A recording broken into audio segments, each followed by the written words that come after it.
External scholarships.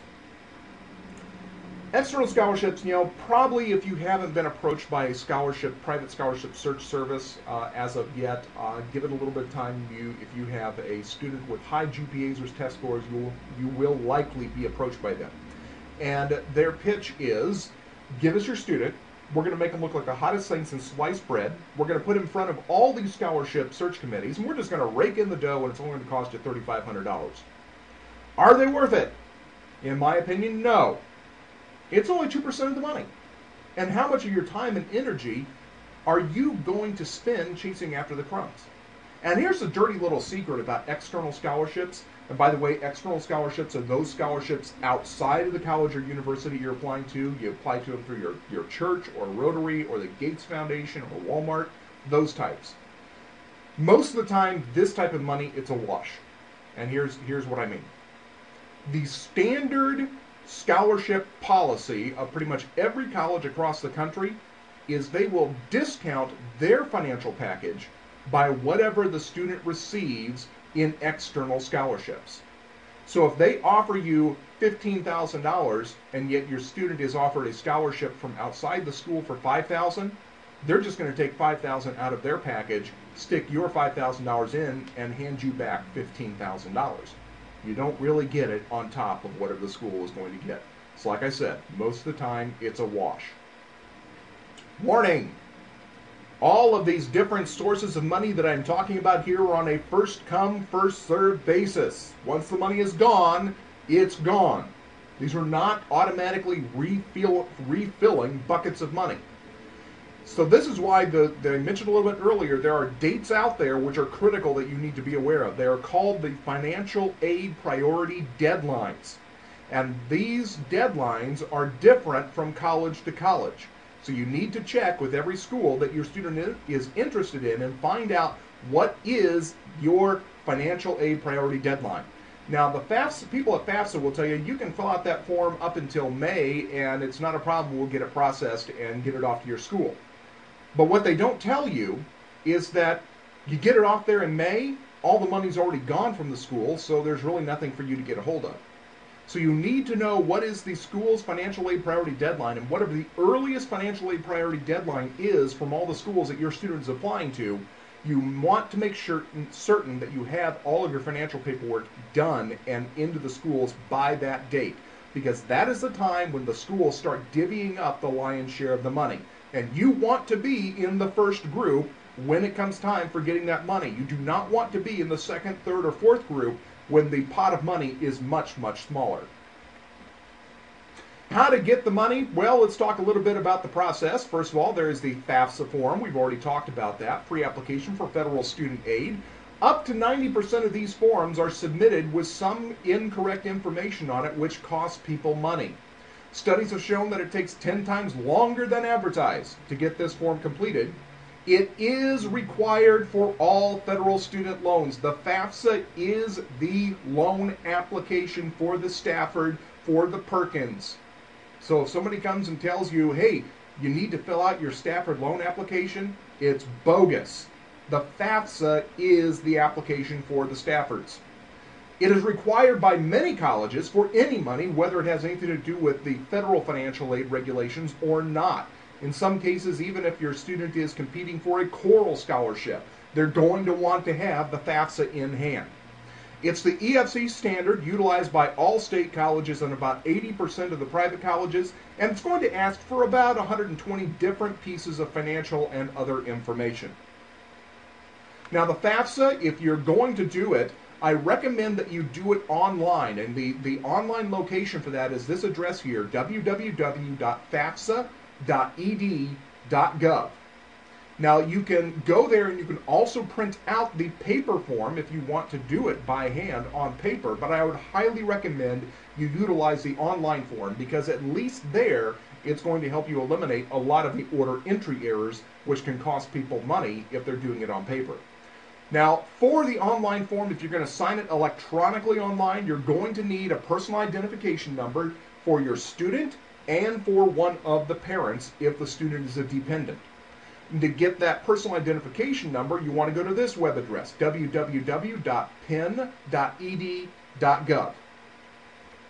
Not only is there the FAFSA out there, but many schools are going to want the CSS profile. CSS stands for College Scholarship Services. It is administered by the College Board, which is a very large clearinghouse of college information.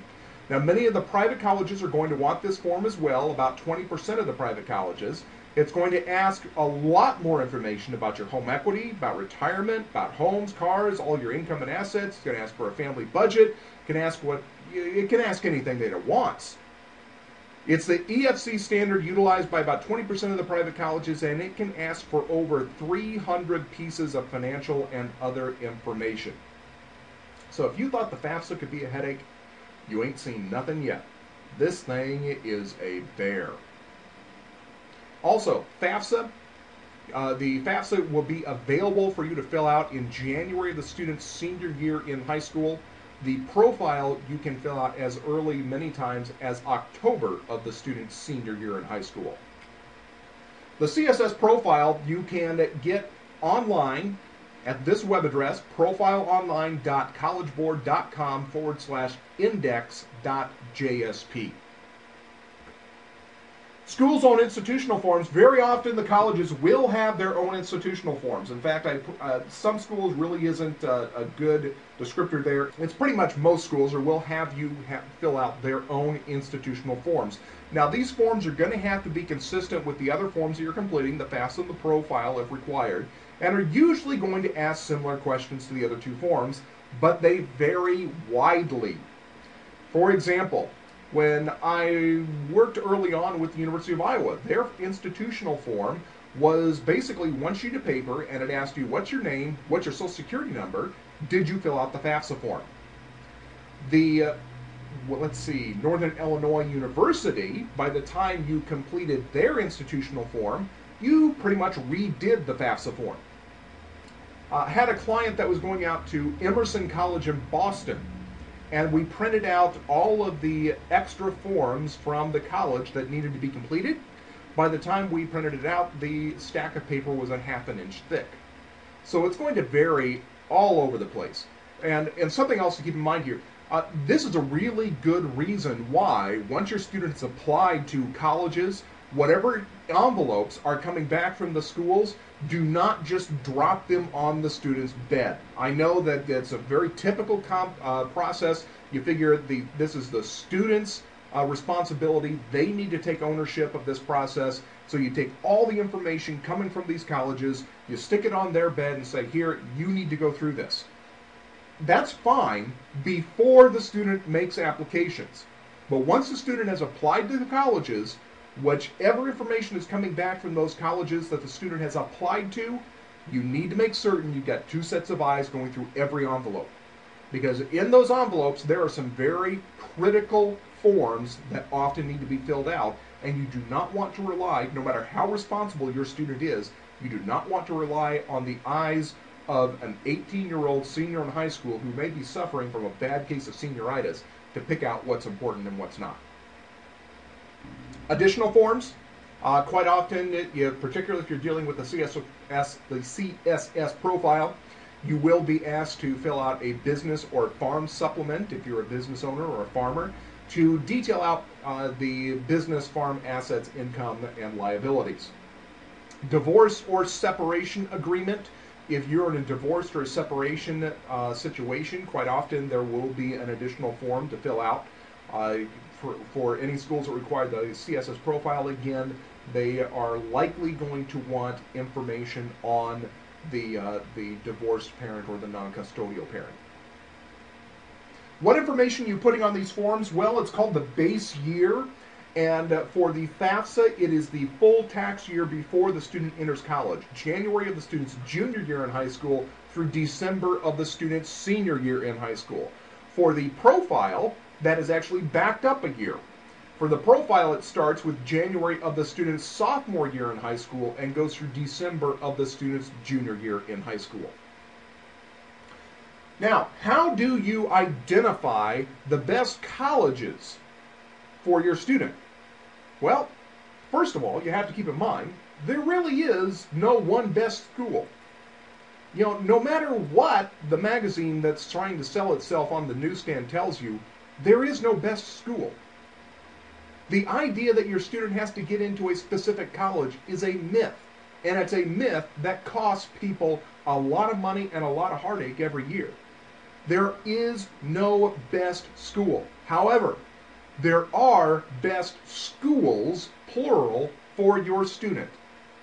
Part of that is some schools are more generous than other schools, and you want to know how to identify which schools are going to have the best opportunities for your student. The other part of that is, this is plural. There are schools. You do not want to wind up in a situation where your student is only applying to 1 or 2 schools. You want to have a broad selection of schools, 6 to 10 colleges that your student is applying to. This is going to give them the best opportunities, and we get into a lot more in that in our seminar on college selection strategy. But here are 4 things you want to know about every college before your student applies to those schools. Number 1, what is the percentage of need met by that school? Remember we talked about family need or financial need early on? COA minus EFC equals FN. This is what we're talking about. How much of that family need, financial need, does the school meet? And out of that, how's it made up? Gift aid is free money. That's the best kind of money to get. Self-help is work, study, and loans. So looking at this example here of 2 colleges and how the financial aid track record influences what you can expect to get from various colleges, we have Lake Forest College on the left, Western Illinois University on the right. Lake Forest has a cost of $40,000 a year. Western Illinois has a cost of $20,000 a year.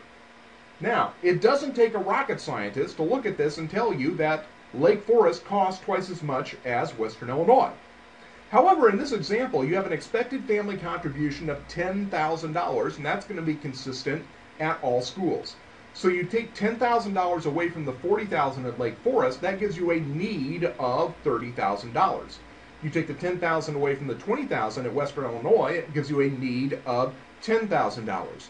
Now, Lake Forest has a track record of meeting 100% of the family need. Western, 65%.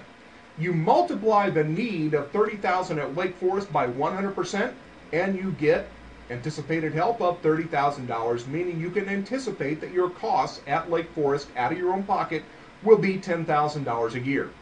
However, at Western Illinois University, meeting only 65% of the family needs, 65% times 10,000 gives you $6,500 in anticipated aid, meaning that your out-of-pocket cost will likely be $13,500.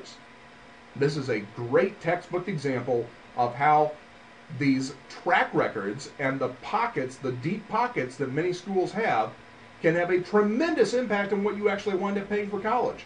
And that the school that appears to cost twice as much in the beginning actually winds up costing you less. Now at edulaunchpad.com, we've made this process a lot easier for you. Just look for the college's affordability ratings. And when you first take a look at our college search engine, you're going to see that schools are rated by dollar signs. Some schools are going to have one great big green dollar there. That means that they are very generous. Some schools are going to be graduating through how much of that dollar is filled up, indicating how generous that school is. Where you get down to the bottom, where it's not filled in at all, not a very generous school, you can't really expect to get a whole lot out of that school.